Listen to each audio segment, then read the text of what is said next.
The contents of my talk will be a roadmap of I Promise from 2008 until now. The human genome projects globally. We need to know what's happening outside there as compared to how much we have done here. Not much actually. We'll see in a short while. But Alhamdulillah, we get things started. Okay, and the fourth is translation of the UiTM human genome research output into services and commercialization. Alhamdulillah, we managed to do something about it, whereby the public could share whatever we had done so far. But in brief, many do not know what is I Promise. I Promise, it stands for Integrative Pharmacogenomics Institute. It is one of the 11 COEs under the Deputy Vice Chancellor, Research Innovation. So basically, we are PTJ by itself with our own running budget. And our boss is the Deputy Vice Chancellor, Research and Innovation. And of course, we also report to the Vice Chancellor as well. And I Promise is divided into four divisions: High Impact Research Division, Entrepreneur and Servicing Division, Skilled Human Capital Development Division, and Administrative. And we have 8 fellows, 1 EO, 1 clerk, 1 science officer, 1 research officer, and that's it. And we have about 4 associate fellows.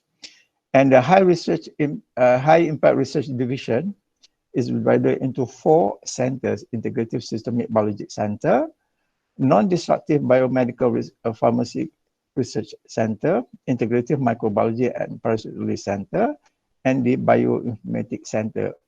Each of these centers is headed by one of the fellows. Right, our niche, as you could see, is precision health. This is the in thing now. Since Obama announced it, President Obama of the United States announced it sometime in 2015. We adopt it because we feel that the kind of research we are doing at I Promise jive very well with this title. Okay, basically, precision health is a health model that proposes the customization of lifestyle, healthcare practices or products tailored to individual person to ensure high quality of life. I will share with you how our research and the product that we have acquired so far at I Promise could jive or be part of this precision health.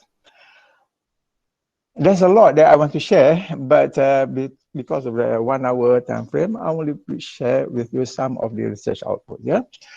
Okay. To start off with, I Promise was started as a center under the Faculty of Pharmacy back in 2008. After we defended to the university based on the outputs or the research projects and also publication we had before 2008. Most of our work then were on pharmacogenomics, whereby we look into frequency of genes that cause drug interaction that could be used in determining which drug is suitable or not. So basically, we were around the cytochrome P450 genes. Yeah? And in 2008, we were given the status of a center under the Faculty of Pharmacy, of which the dean at that point of time was Professor Abu Bakar Abdul Majid. And from 2008, in fact 2007 until 2010, we had acquired some grants, of course, ERGS, FRGS, eScience grant, and so on and so forth, to allow us to conduct some of this pharmacogenomic research. And sometime in early 2010, we acquire 2 important equipment, which has been very, very helpful and productive for us, I think so. One is the whole genome sequencing unit, GA2X, and also the LCMS QTOF. Thank you so much to the Vice Chancellor then, Professor Emeritus Tan Sri Zahula. Professor Emeritus Tan Sri Ibrahim, yeah, he was the one who allowed and us to purchase both equipments. And we did some initial work because we have in mind then to work on the human genome. We had that earlier in mind. For that reason, we approached university that we could do it, and we want to purchase the equipment to allow us to enable us to move forward with the human genome. But to prove that, we need to do some basic research first. For example, what we did was we sequenced and analyzed smaller organism, bacteria. So we had published, analyzed, and published on Staph aureus, MRSA, on the Klebsiella pneumoniae, Proteus mirabilis, Streptococcus agalactiae, and so on and so forth, and quite a number. We are also involved in the sequencing analysis of ikan kelah. And we also did some studies also with Thailand, whereby they sent us a sample of the elephant from Thailand. Yeah.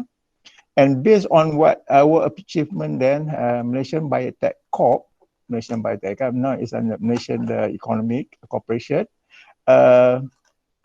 acknowledged us with as one of their BioNexus partner.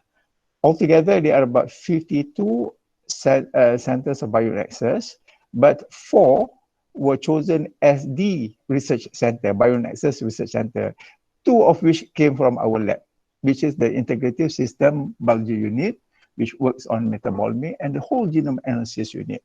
With the help by Malaysian Biotech Corp, we managed to get a few other contacts with the industry. They have introduced to us some companies, industry partners, to work on certain areas to help them in the services.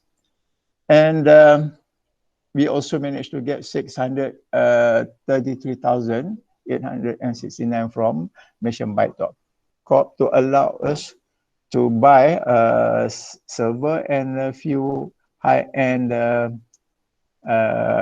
workstation. Yeah, I think we purchased about 3 of that allow us to start with our analysis, bioinformatics analysis. And in 2011, we moved forward, whereby we started to work on the human genome. At that point of time, there was no Malay genome done in any part of the world, including Malaysia. So Alhamdulillah, we managed to get some fund from the university. Thank you to Prof. Salleh for allowing us to give us the money, and we work on that. And we managed to announce the completion in the end of 2011. And with that, what I call the successful story, we were the first, one of the 2 non-RU that won the LRJS grant.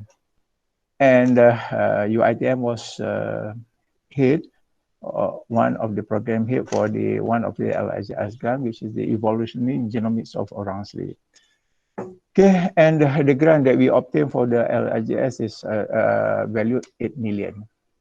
And also in the 2012, we won again, won a project hit under USM then for the LRJS grant, tropism of Mycobacterium tuberculosis. The amount of grant is about 791,000. Okay, with that we move with some of the findings, the products, and also the publication. We applied for status of an institute, a higher institute. Yeah. So in 2013, we defended at the LPU, and we were given the status of an institute. And the story goes on in 2014, with the help of Malaysian Biotech Corp, we got the Mitomasa partnership, whereby we do some research for them, biopotency and PKPD of natural product. The amount is 668,000. And again, in 2014, we also won the TRJS, the first time a non-RU won the TRJS, whereby we work together with IOS, Institute of Science, UiTM. And there were 3 projects, and 2 of the projects were from iPromise, and we had won, the budget for given to us was 833,000 from the 1.2 million that was given to this project. Okay, in 2015, there were some other success stories that we could share.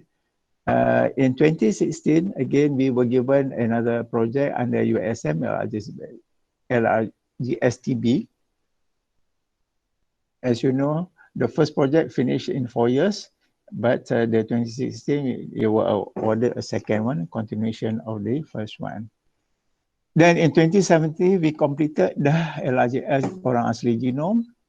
And in 2018, completion of this THAILAND, we managed to publish about 10 papers. A few of them were in Q1s.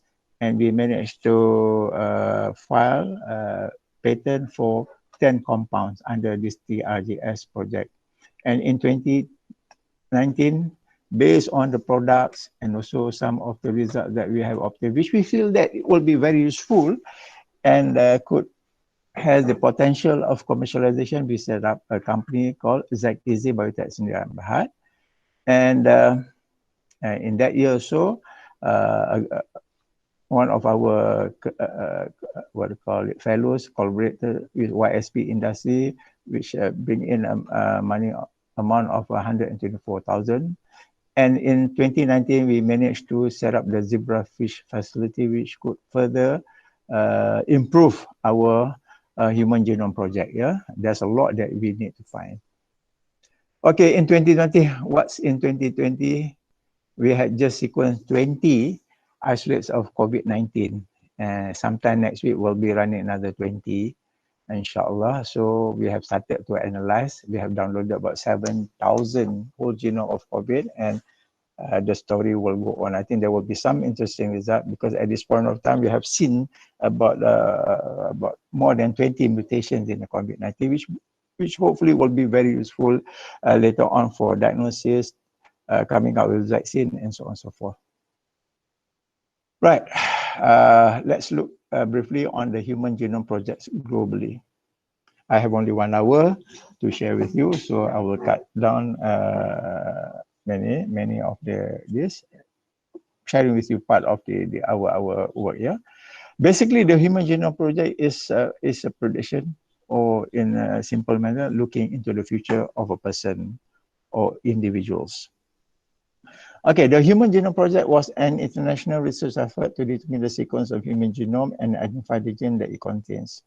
It was started in 1990. There were 6 countries during that time that participated in project involving more than 200 scientists. Yeah, and it was headed by the Department of Energy and National Institute of Health, United States. And the project took 13 years to complete. To complete the 1 human genome, and it cost about 2.7 billion USD. The one that we use for our Malay genome is 250,000 under the Vice Chancellor's special project given by Prof. Mrs. Tan Sri Sahul then. Right, milestone of the human genome. Well, they started in 1990. They expected to finish in 2005, but then it was a bit fast, so we managed to finish in 2003, which takes about 13 years. Okay, basically, the analysis was the difficult part, and also at that point of time, there was the sequencing was not that good. They were using the Sanger sequencing. So it was a bit slow. It took about 13 years, and that was the first time. So a lot of learning curve is involved. And this is the person who basically, should I say, the man behind the project. Yeah? John Craig Venter. He sequenced himself, and the other genome was from Professor Watson, the Nobel laureate that discovered what called it DNA. Yeah? And John Craig Venter, he's a biotech. He's basically a filthy rich man, yeah, with all the successes that he had from his research. Yeah, And now he even created his own Venter Institute to work further on the human genome. Right, what are the goals of the Human Genome Project? Number one is to identify all the genes in human DNA. People don't know yet, but now people start to know. Develop a genetic linkage map of a human genome, obtain a physical map of human genome, develop technology for the management of human genome information. That's where the bioinformatics also become very, very important and very useful. Know the functions of the genes. Before this, we were a bit spoiled. For example, when we were working on pharmacogenomics, we know only partial of it. But knowing the whole genome, we could know more of the functions of the genes that was available. Determine the sequences of the 3 billion chemical base pairs that make up the human genome and store this information in public databases so that researchers from all over the world could use it, including us. Develop tools for data analysis and transfer related technologies to the private sectors. Because why? The private sector needs to do it in order to make it happen to the public, so that the public could benefit from whatever the research output is. Remember, they spent 2.7 billion USD, which is part of the taxpayer money anyway. What we have learned so far from the Human Genome Project, the human genome is nearly the same, 99.9% in all people. But the 0.1%, okay, created by Allah makes the whole difference. For the 7.3 billion people that is invading the Earth right now.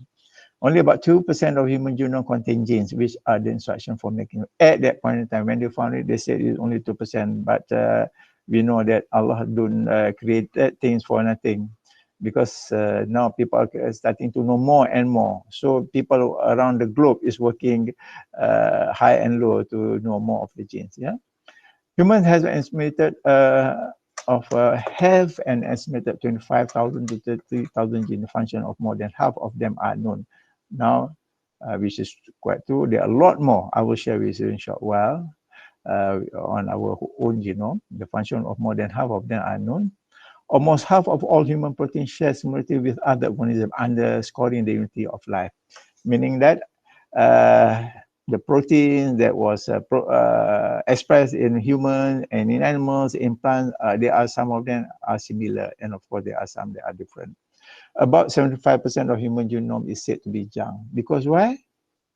They still don't know yet. Yeah.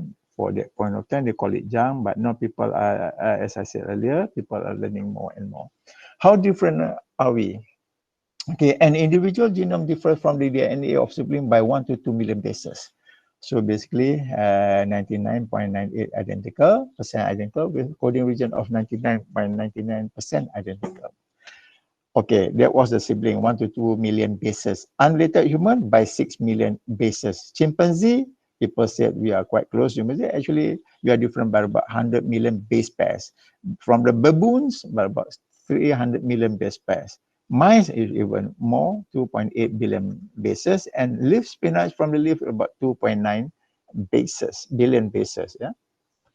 Okay, so far, output of the human genome, discovery of more than 1,800 disease genes. Now, we are clearer what are the genes that are associated with diseases that people have. In fact, a lot more needs to be uncovered actually. Gene causing an inherited disease can be detected in a matter of days rather than the years before sequencing. So this technology, whole genome sequencing, enable the scientists and the clinicians and the doctors, surgeons and whatnot to detect better. And this is very important to the pharmaceutical companies to come up with better drugs. There are no more than 1,000 genetic tests, which is true for human condition, which is faster, which is more specific and sensitive. And there are many biotech companies that has come up from them. From US alone, it's about 350 biotech-based product, okay, companies. Right. What are the benefits of human genome research? Number one is improve diagnosis of disease. Yeah, we need to diagnose before we start treatment. That will be the best approach. Then detect genetic predisposition to disease. What make this disease? What predispose? What trigger? That is very important. Yeah. Before that, we don't know. We don't know that much. But now with this whole genome information, we could understand better. Another important thing is that create drug based on molecular information, use gene therapy and control systems such as drug, and design custom drug. Our pharmacogenomics is very important. That's what we are doing, okay, based on individual genetic profiles. Right. Previously, outcome of a traditional treatment before, what do you call it, whole genome sequencing or the genomic part were important. Most of the drugs are not or partially effective in 60% of treated patients. Side effects are responsible for about more than 100,000 deaths. This figure comes from United States. Yeah? They still claim that. 2 million hospitalization, 100 billion USD cost for healthcare in United States alone. 50% of cases is related to genetics. So if you see that it is important that we know more about our genes. Yeah. In effective therapy, money that could spend, this slide shows you all those drugs that were used and how much the money was spent every year. Okay. Right. With the what I call the success of the human genome project and the analysis that was made on the data that was available, there was an evolution of medicine. Okay, even though clinicians have always been practicing personalized medicine using personal health information to make decisions on diagnosis and treatment, but the other part that was missing previously was on the genetic aspect. So with the practice of genome-based personalized medicine, people, clinicians or doctors would be able to give a better treatment, yeah, better.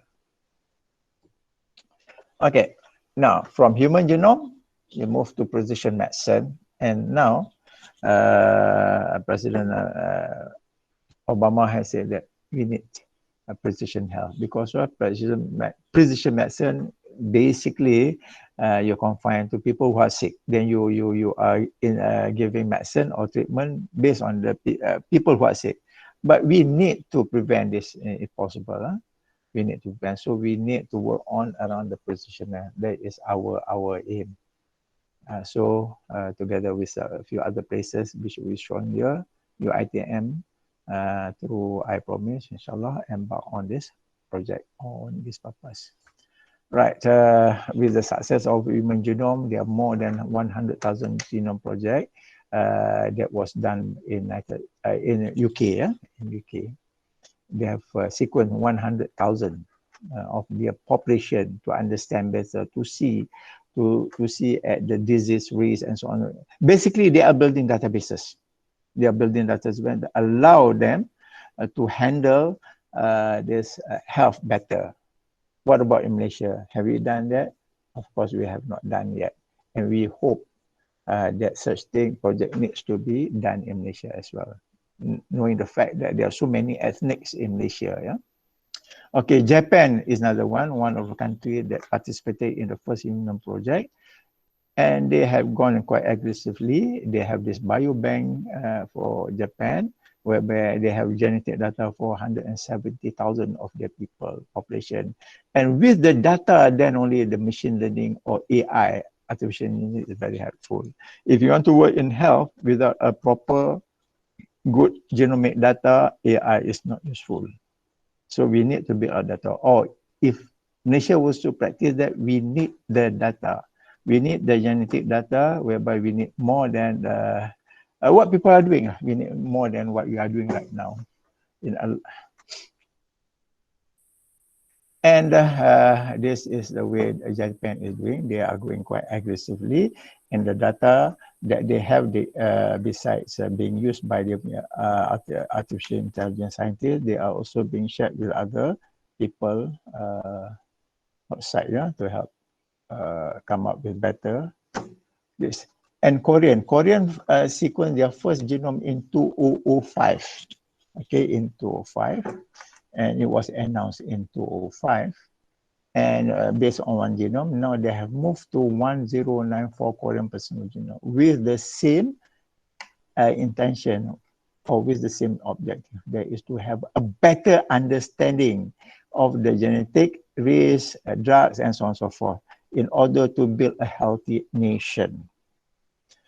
India is another country which is going aggressively in terms of they have quite a diversified ethnic in India.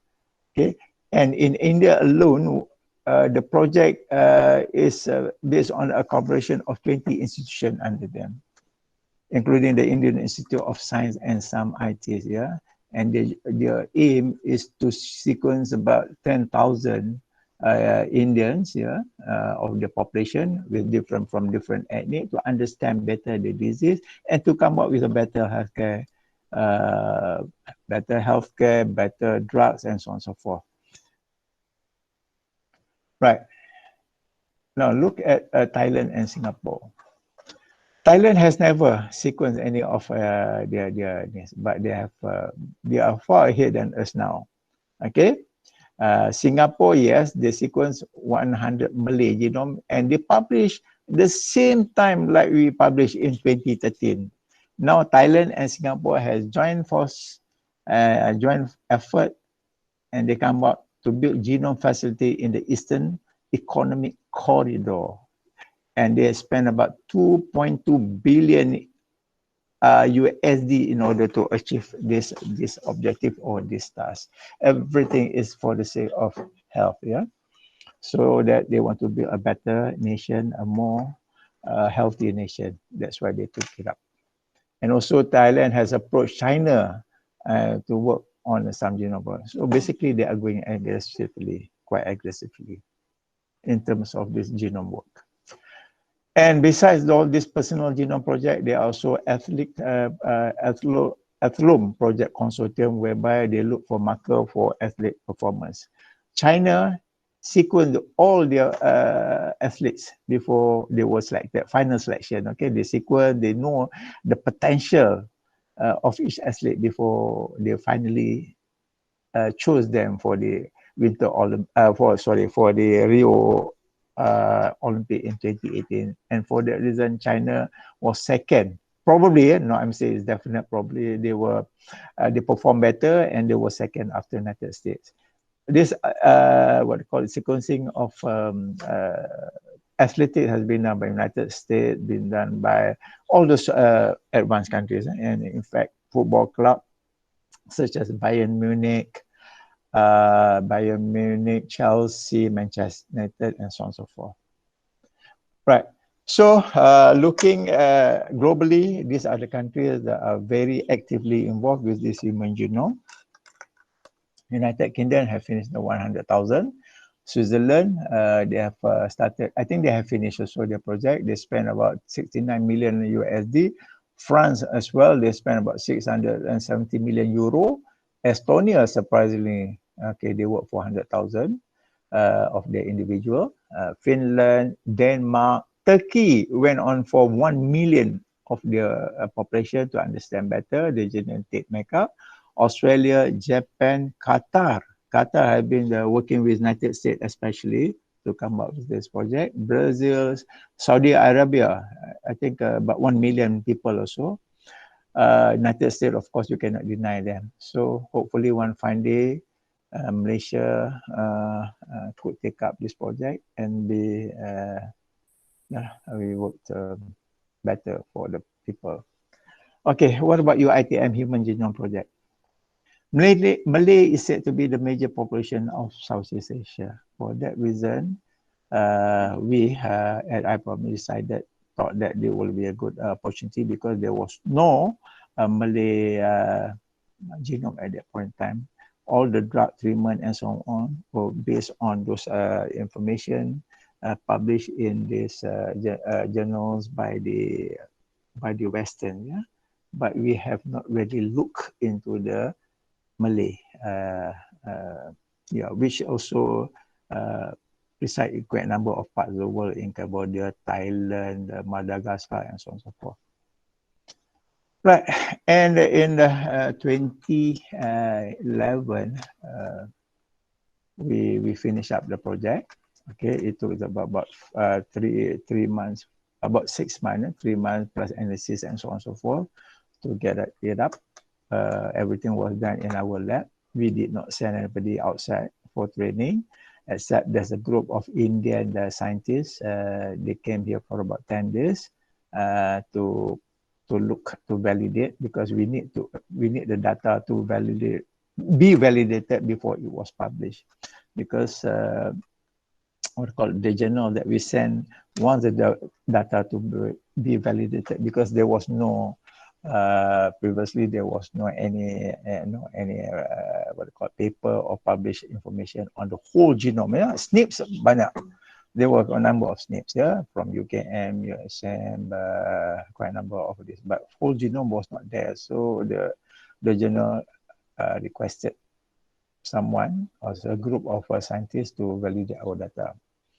And the one that came to us was from India, because they have finished sequencing theirs, and also they have helped a few other countries in the analysis. And we found these are the summary number of variations, and so 3,543,000, about the same thing like the other population. But interestingly, we like to look at the novel variation. Okay, this is novel.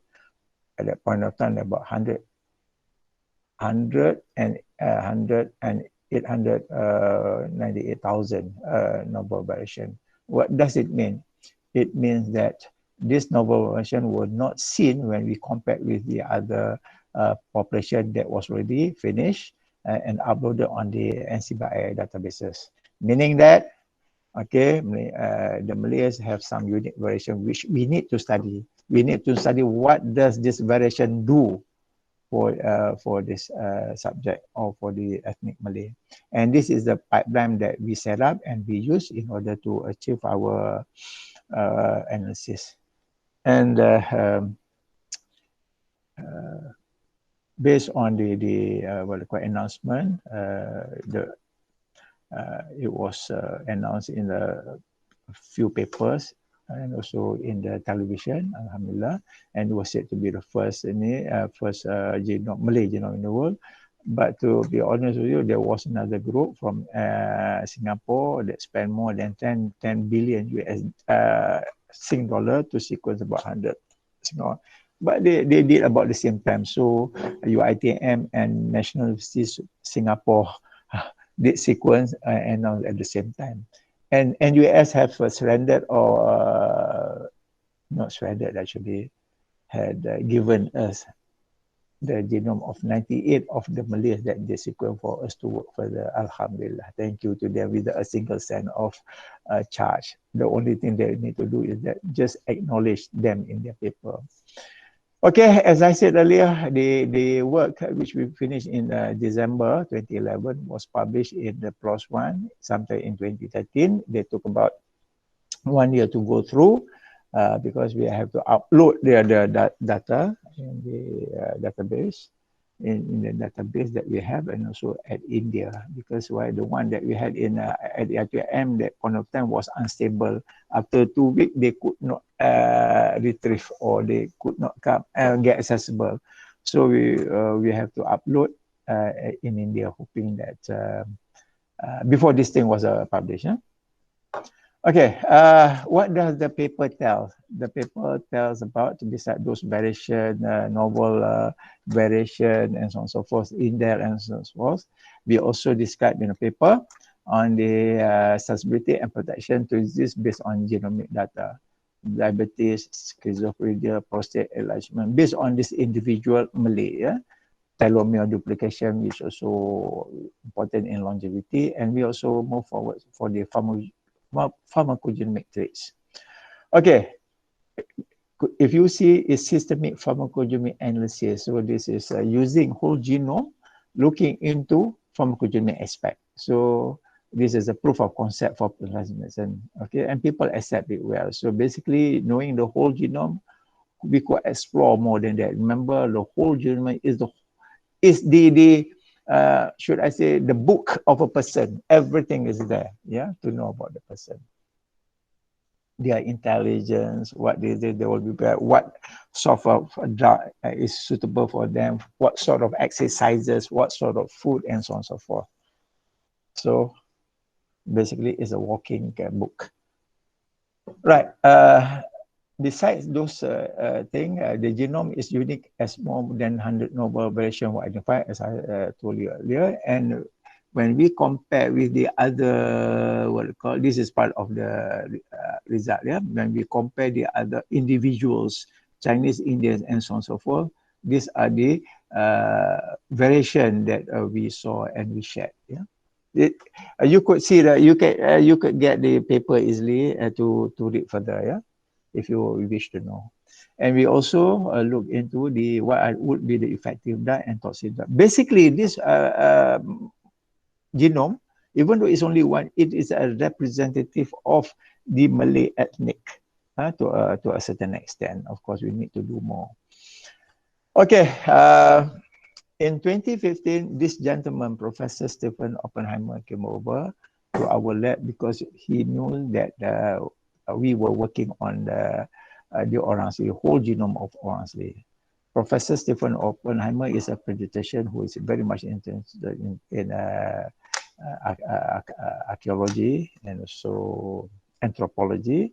And he is very much involved into the migration pattern. He loves to work with the orang asli. And he came out with his paper was published in Science. He has written books. And what triggered us to work on the orang asli when we watch his video, okay, which says that probably the Peninsula Malaysia is the place where the second peopling happens, okay. And he believes also, he said that probably one of the subtype of orang asli is the oldest after out of Africa.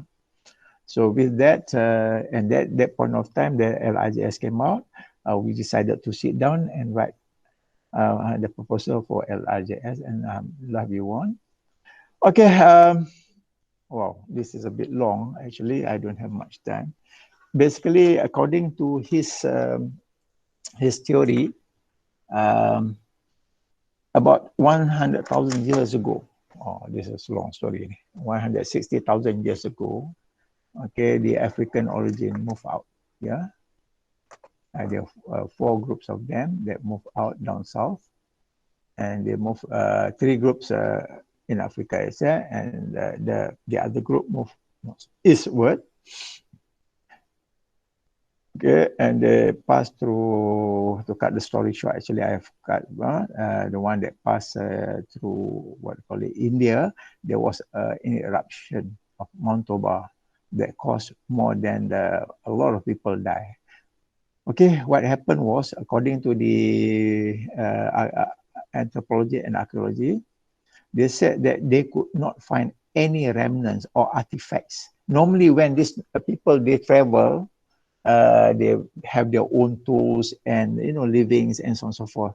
But then they could not find any around the India. So, and they found that there was a thick, about 5 meter deep of sulfur, which covered that region. So they believe that there was the eruption was so big, so huge, so super from Mount Toba that covered all these artifacts. Right. And from this map, they show that some of the people that migrated from India, from East Africa has already reached here. And from here, they move upward again. Okay? They move outward and they move eastward further, okay, until they cover other parts of the world. So according to Prof. Oppenheimer and many other anthropologists, probably, yeah, it's not definite, as I say, probably the, what we call the second peopling migration come from this Peninsula Malaysia. And I said that prompted us to apply for the LRJS to work on the orang asli genome project. Okay. Now, we divided the program into 3 groups. Okay, one headed by UiTM, is under me. Number 2 is under Prof. Zafarina from USM, and number 3 is from UKM. Since the project was mooted by us, so we were asked, okay, or we were chosen to head the LRJS program. And the program cost million, of which UiTM has 5 million, USM 2 million, and UKM about 1 million. Okay. Initially, we applied to sequence all the orang asli. So the initial budget was more than 15 million, but then they approved only 8. When they approve only 8, we have to cut down the numbers of subtribe that we want to do. Because why? At that point of time, the cost to sequence an individual is about 85,000 ringgit. Remember, just to refresh you, the first genome cost 2.7 billion USD. When we sequenced the Malay genome, it was about 200,000. That was in 2011. Now in 2012, the price has reduced to about 85,000. So we decided to cut down, as I said earlier, to only 6 subtypes, 4 of which are people or subtype of less than 500. Okay, the initial objective, why are the orang asli diminishing in number? Okay, that was based on report. So we decided to choose those that is below 500. Why? Is it because inbreeding? Is it because of disease? Or is it because of genetic factor that they make them do not live that long? Or what? So we decided to work only on those subtypes less than 500. Number one is orang Kanak, 148 people. Actually, when we went to the site, there were only 89 people left. Orang Kanak head count, yeah. Then we have Chet Wong, about 651. Actually, when we went over there, this is the data given by this Jakwa. But then actually, when we went there, it's only about 300 something. And Mandarin we could not get because due to financial constraint. But we were on the Lano and the Kinta. So we were on 4 subtype of the orang asli. Altogether, there are 18 subtype. Kinta, 194. Lano, sorry, Kensiu, Lano, sorry, Kinta we did not work. Kensiu, Lano, Chet Wong, and Kanak. And as a control, we were on the Batik and also on the Semai, because they are still living in their original place that is in jungle, and they are by the thousands. Okay. And as I said, there were 3 groups. The UKM group looked into the anthropological studies, geographical, socio-economic, and so on and so forth. The USM looked at the phylogeny of the orang asli, tracking the differences and migration and so on and so forth. And we look into, whereby we look into the genetic risk and metabolism for disease. And we identify genetic risk for drug responses and so on and so forth. So basically, we were, UiTM did the whole genome sequencing. Now we have 137 whole genome of the orang asli from the 6 subtribe and about 100 of the Malay whole genome sequences. So this is just insight of the sampling visits to the orang asli. So there are 6 of subtypes, 6 different places we went over. And okay, this is a result, to cut the story short, yeah. This is a result found by the UKM. They were the anthropological people, okay, under Prof. Dato and so Prof. Mustafa, and later Dr. Sarina. Okay, it seems that all the subtypes that we study were in the danger zone.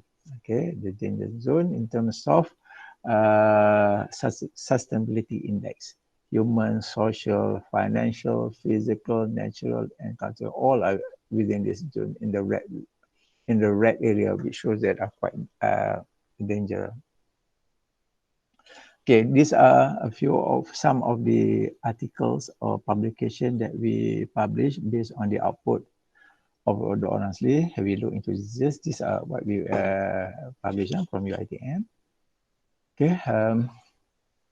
We also look into the cardiovascular disease. Previously, people do not bother about the cardiovascular disease in the orang asli, but we found that yeah, they have the gene. So some of them have been dying because of this, but then many were said to die or were mostly infected with TB and also worms. Actually, they have that, yeah. And also, of course, malaria is not a foreign thing to them. And we also look, most importantly, into drugs aspect. So these are the publications that we have done. Genetic variant in Southeast Malaysia, which also include the honestly. Then also the 6 subtype looking at the cytochrome P450, of which the CYP2D6 is one of the gene, and also CYP2C9, CYP2C19, CYP3A5, CYP2C. All these are important genes that are important. They are involved in the metabolism of these drugs and given to them. Basically, they don't have this information. So when they were constituted or given drugs, the doctors don't know whether they are resistant or sensitive, whether they could take the drugs or antibiotics or not. Right, briefly, just to show you a bit that we found that the Orangelee are quite poor in all this what called drug metabolism, because why? They are low in CYP2C90, for example. 4.8% of them poor metabolizers. Okay. For CYP2D6, 66.2%. So if you were to give drug that were metabolized by this, I don't remember, there are hundreds of these drugs. They are metabolized by these enzymes. But 62.9%, so they cannot, the drug is not useful to be given to them. You will hear better about all this pharmacogenomics and also on the Nutritional Genomics later on, when one of our fellow, Prof, they will be given talk. There will be a series of talk given by the other fellows of I promise. So keep your diary open to look for their talk. Look forward for their talk. And this is genetic polymorphism of human cytochrome P450. So I'm just sharing with you a bit, and it was published in the papers which I showed earlier. You can look at them. So basically, if you could see what I'm trying to say here, that the pattern is different for each ethnic, meaning that we need to know the frequency of this enzyme, the presence or not of the enzyme, so that a better treatment, better healthcare could be given to them. So previously, as I said earlier, most of our management, patient management, based on the information, based on the Western information. Now it's high time for us to look into our own people, because the genetics says that it's different. Okay, just a bit more I want to share on the nutritional genomics. Okay, basically genes affect in the nutrition of a person or an individual. The study of how different food can interact with particular genes, which increase the risk of diseases such as type 2 diabetes, obesity, heart disease, and some cancers. Okay, I think you all are very much aware. And now people realize that we need to know what are the genes that are involved in the nutrition. The goal of this nutritional genomics is to use of personalized diet to prevent or delay the onset of disease and optimize and maintain human health. Besides that, it also helps to improve athlete performance, weight loss, and the general welfare, intelligence, and so on. All boils down or come from food. The food that you take will determine who you are. So very important from day one when you are born. Actually, you can actually tailor-make what sort of food will be very useful to you in order to build a better person. Okay.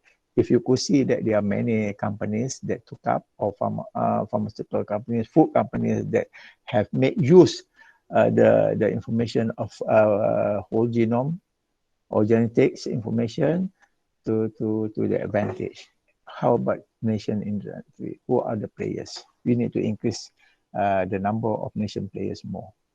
Right. Okay. Based on what we have done, or also based on the information that was obtained in the literature from the nutritional genomics, you know, people who have food craving. Okay, you identify the genes that are responsible, associated with food craving, tendency to overeat, sweet tooth, difficulty in feeling satiated, tendency to eat in response to stimulus, susceptibility to hunger. So everybody is different between one another. What makes them a bit different? Okay, part of it is due to the gene that make you. That is, I mean, that is composed of you, yeah. Okay, let's look a bit on the eating behavior among the 98 Malays. You could see that these are the allele frequency. Okay, quite a number are looking for snacking. Okay, these are quite known. It's only based on 98 Malays, but it is good enough to give us some idea. Yeah, if you could go on a bigger population size, probably it may be the same. It may be not. We don't know. But then based on 98, we could see that. So it is something that could give us some early information. Yeah.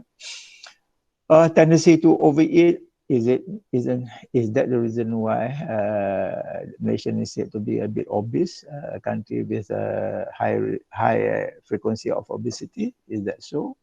We don't know. Probably it is, yes, yeah. And genetic risk for vitamin and nutrient deficiency among the Malays. Okay, genetic risk for vitamin B12 is quite high. For vitamin C, is quite high. Meaning that if you would take some food and with the lack of the genes that we have, of the lack of the enzymes, we may not be able to convert the food to get the best out of it. Okay, I was showing that I have not much time. Yeah, about a few more minutes. Yeah, we also look into the eating behavior among the orang asli. That's what we see: satiety, snacking, and overeat. And risk for vitamin. Yeah, sorry. Then we also look into the risk of disease in nutrients among the orang asli. So with all this information, we could have. We have done or we have written a policy and report over to Ministry of Higher Education and so to JAKWA, Jabatan Kemajuan Orang Asli, giving our recommendation. And if you could see the eating pattern, yeah, eating behavior, it is different in all the 6 subtypes that we study. Okay. Right, briefly on the sport genome, there is another important areas. Sport genome is a new scientific discipline, organization, and functioning of the genome of elite athlete. Okay, whereby using this genomic information, we could find talent, good talent to represent that country. As I said earlier, China has adopted it, US have adopted it, some football clubs also have adopted it. Okay, prediction to succeed in certain type of sport. Based on the genes, okay, the person possessing the gene, we could also help them to choose which will be the best sport for them. Okay, these are some of the genetic markers that is seen or that it has been used to determine the performance, endurance, yeah. So we have worked on the Malays. This is the profile that we saw. The power and or strength of the genes. GTH, sorry for the spelling mistake, is GTH, strength. And also, we also look at the orang asli. Okay, these are the percentage of the gene that we have looked into based on that we mine from the whole genome that we have, and into 60 and 5. As I said, probably the figure is small, but it's good enough to represent something. Okay, and this is what the recommendation that was made to JAKWA. Okay, we said that the orang asli have more endurance gene. I think it's high time to use this information, okay, to help in scouting people for long distance runner. When I presented to the ministry, I said that it is not something what I call it, difficult, because why? The Ethiopian has proven to be very good long distance runner, even they are shorter than the Kenyans or the East Africa, but then they are good at that. And the Western Africa, the people from Africa, people from the western part of Africa are good in the speak gene. Okay? And probably if we could do a more systematic approach, we could come up with better athletes who can sustain longer, because the genes also could tell you what would this athlete or sportsman be prone to injuries, what sort of injuries, what sort of food to take, as I said earlier. We should have this program, right? And Alhamdulillah, we have, which I did not show the result here, we have worked with the NFDP program, National Football Development Program, back in 3 years ago. That point of time, it was under YBKJ, and also in Safirul, who is the CEO of the NFDP, sorry, based in Gambang. We went looked at 86 of their football players. We determine what would be the best food, and best as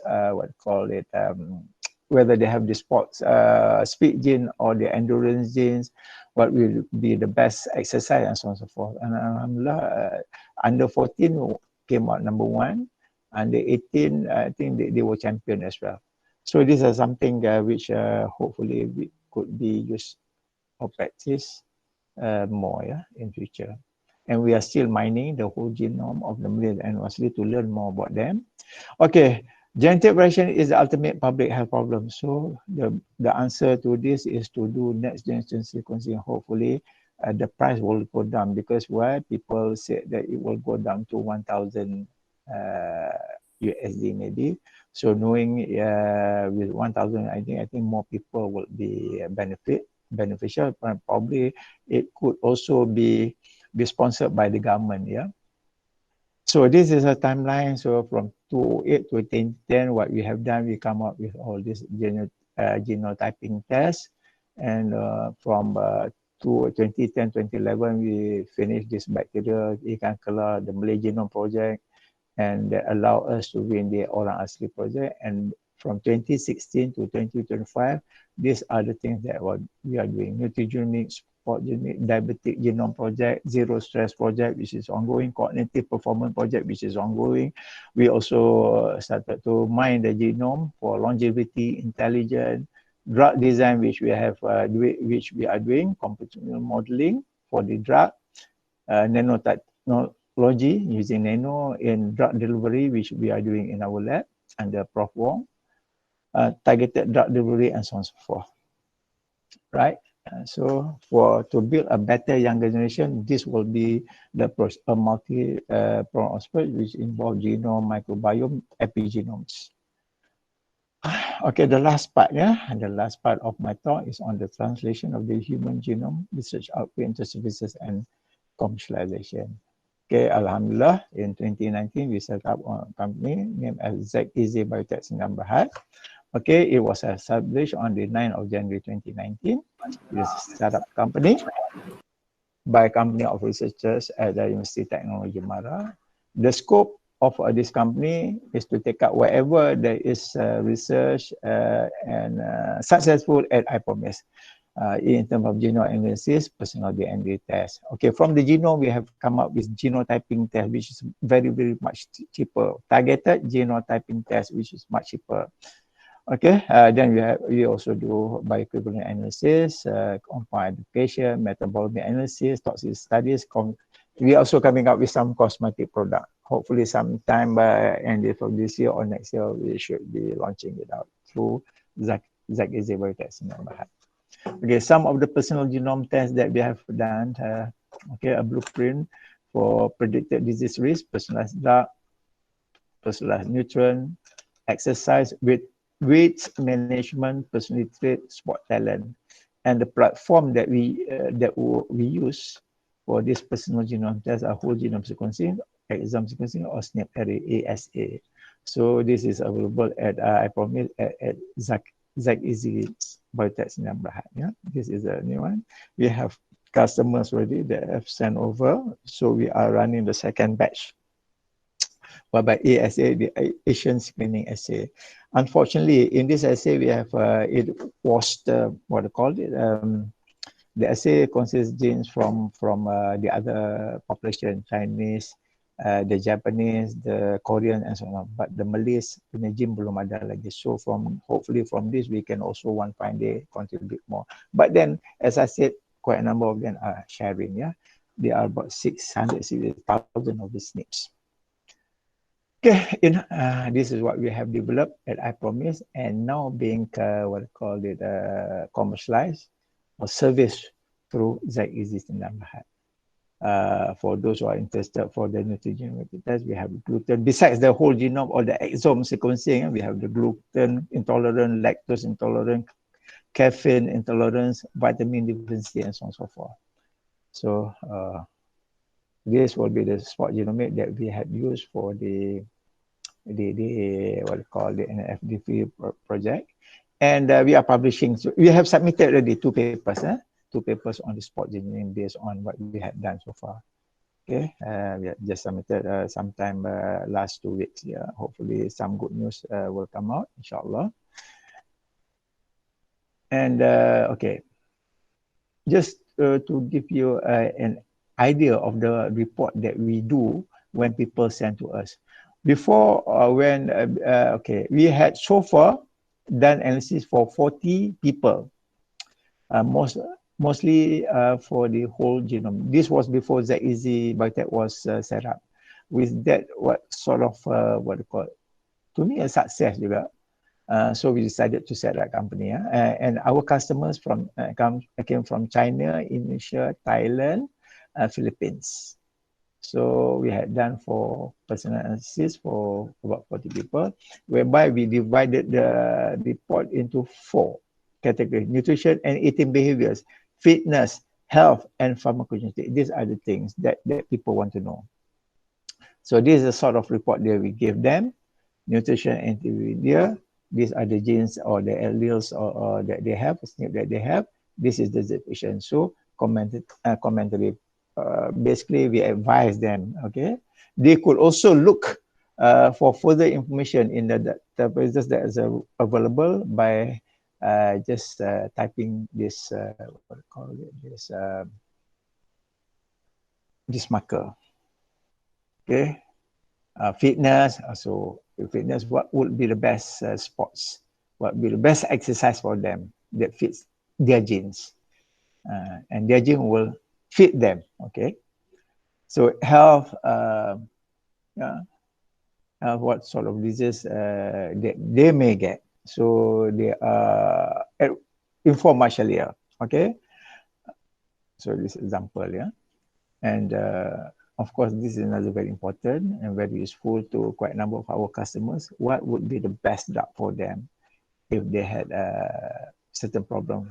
We have one country was having haywire, what I call high blood pressure. So when we look at the genes, it was the drug that was recommended from the information that we had was different from what was described by the doctors, different personal doctors. We requested, we advised the drug to be changed. Alhamdulillah, his what I call the high blood pressure was controlled then. Right.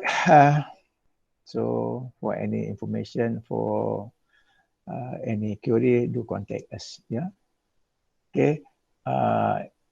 Okay. What I'm trying to, this slide just show this is the way we approach at I Promise. Yeah. Precision health using all the genomic aspect, epigenomics, metagenomics, metabolomics, yeah, pharmacogenomics, and nanotechnology. Okay.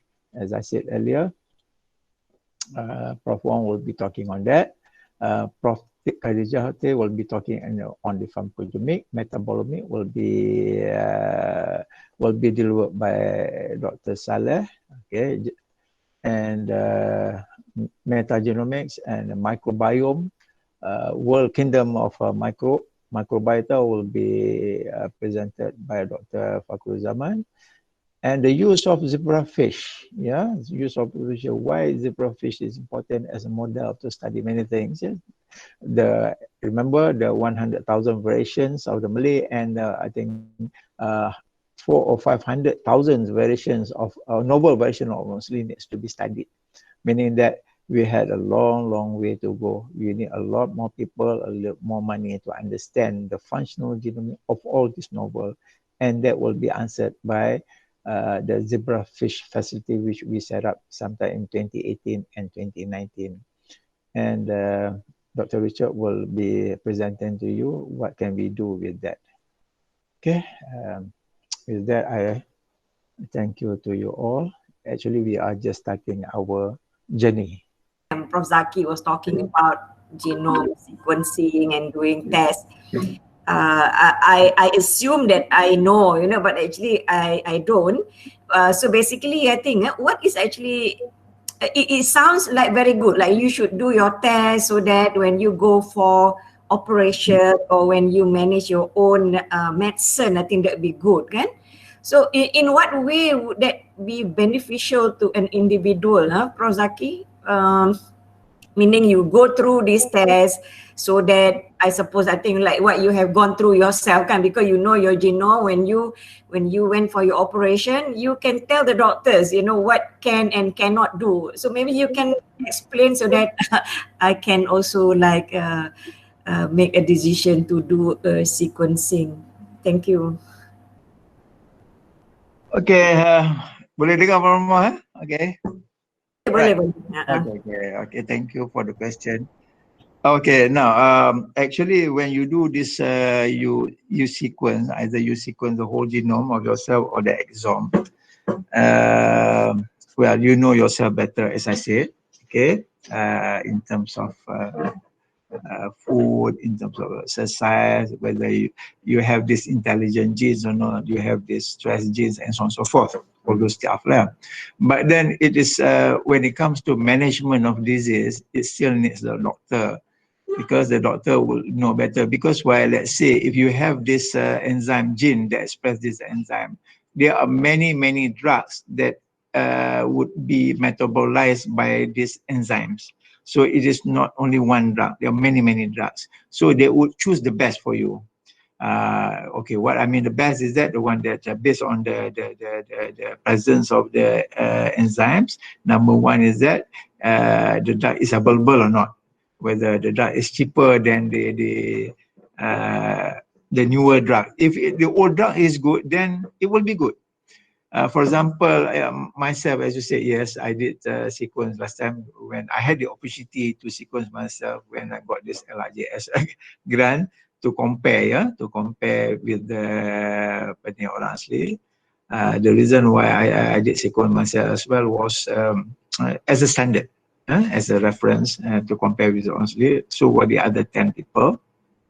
Okay, and when I had this operation, they gave me Flavix, and found that actually Flavix, this drug Flavix for the blood thinning, is not really good for me.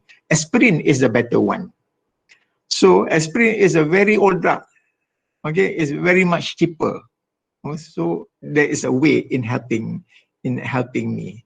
So if it is good, if you know, but then again, you yourself cannot prescribe the drug because the doctor needs you to do that.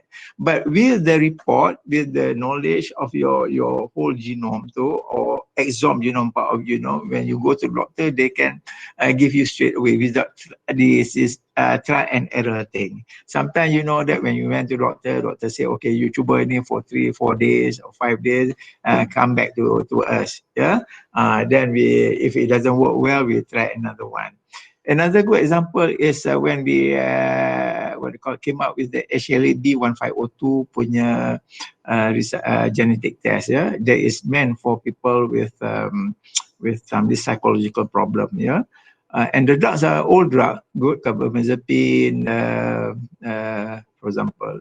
But then in the population, Malay population especially, and the Chinese population, about 18% or 20% that cannot take the drug. If they were to take the drug, severe adverse reaction could happen, and it could lead to death.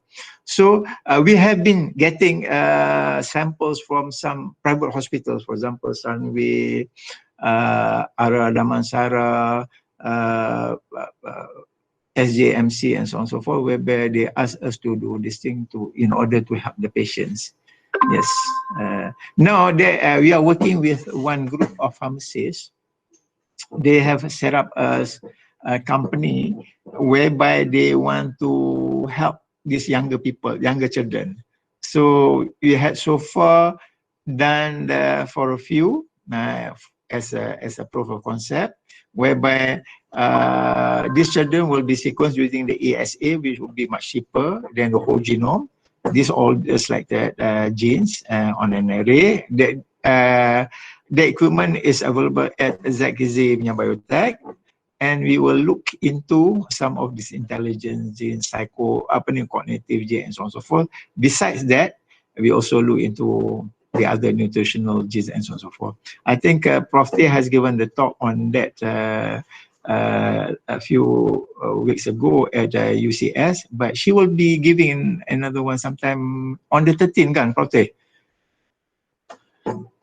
Yes, well, Yeah. I was thinking about the right drug and the right diets for people based on the genetic information. I think Prof Noma, the personal genome reports, I think it will be useful if we want to do preventive medicine, because the genotype that we are born with basically cannot change, but that actually denote what we're going to be. For example, the kind of disease that we're going to get. So if we know earlier we're going to get certain disease, and if that disease is avoidable or preventable or can be delayed, so we can actually we know that we're going to get that, so we're going to do preventive action on that. So that actually is the objective of precision health, making everybody healthier, but based on the more scientific information, based on the gene that we already have. So that's why precision health is a boom in a lot of countries. Developed countries have already done it. The market is so big, but the problem is we Malaysia I don't know. I mean, from Zaki presentation, our nation needs to do something. We need to set up good database. We need to create awareness so that people accept this, and we have to move on together with the medical doctors, with the scientists, to make this precision health a reality. And in fact, I think we had some discussion with the director of UiTM hospital, and also some cardiologists from UiTM, and also the dean of faculty of pharmacy, that once this our hospital starts operation, pharmacogenomic test and also this wellness approach will be used, and probably this will be the first hospital in Malaysia to adopt it, to adopt this approach. And this is being done in Western countries, for example, like in Miami Health Center. They have used it quite well in Sweden, and also some other developed countries. So hopefully, sometime we are looking sometime in April or May next year, and the UiTM hospital will do first. We are ready for that. And I think the cardiologists are starting. In fact, we are doing a project with them, on the cardiology patient, because according to Prof. Salleh, the director and also the cardiologist, said that those patients at the age of 30-35 already on the bed having cardiac problem. Okay, we are good to move. Why? In terms of genetics. What makes that? Then probably we could find early markers in order to help them to constitute better drugs, better treatments, and so on and so forth. Yeah. Thank you. All right. Yes, Prof. Noma, you wanted to say something? No, just say thank you. Right. Okay. Thank you very much for everybody for joining and staying on. It's already sort of 4:20. Yeah. A lot of people still stay on. Again, thank you, Prof. Zaki, for sharing. There's a lot of work that he has done, and I think he would still need to continue doing. Right. I'm already 55, Prof. I'm already 55. This is my last year, Prof, at UiTM. Yeah. No, I think we need good people to carry on, to carry the flag. And Precision Health is just a baby, so somebody have to carry the baby. All right. Thank you very much, organizer. Thank you very much, everybody, for joining. Have a good day. Have a good evening. Thank you. Thank you, Assalamualaikum. everybody, for bearing with me until 4:30. Yeah. Thank you so much. Take care. Assalamualaikum.